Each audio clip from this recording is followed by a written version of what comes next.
ဟိုတယ်အဆင့်မီကြက်တောင်ပံအာလူးကြော်နီ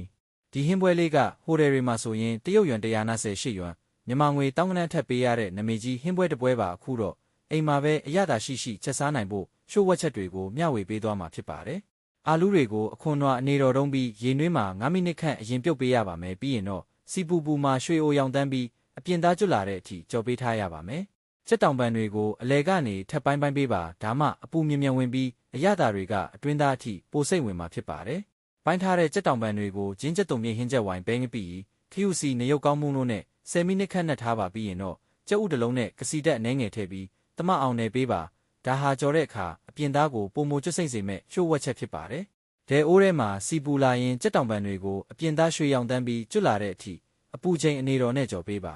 ကြက်တောင်ပံတွေကျွတ်ပြီဆိုရင်အသင့်ကြော်ထားတဲ့အာလူးတွေထည့်ပါမှုရှိရင်မှုကိုထည့်နိုင်ပါတယ်ပြီးရင်တော့ကြက်တုံဖြူစားဖြူပြီးလိုတလိုရတာထည့်ပေးရပါမယ်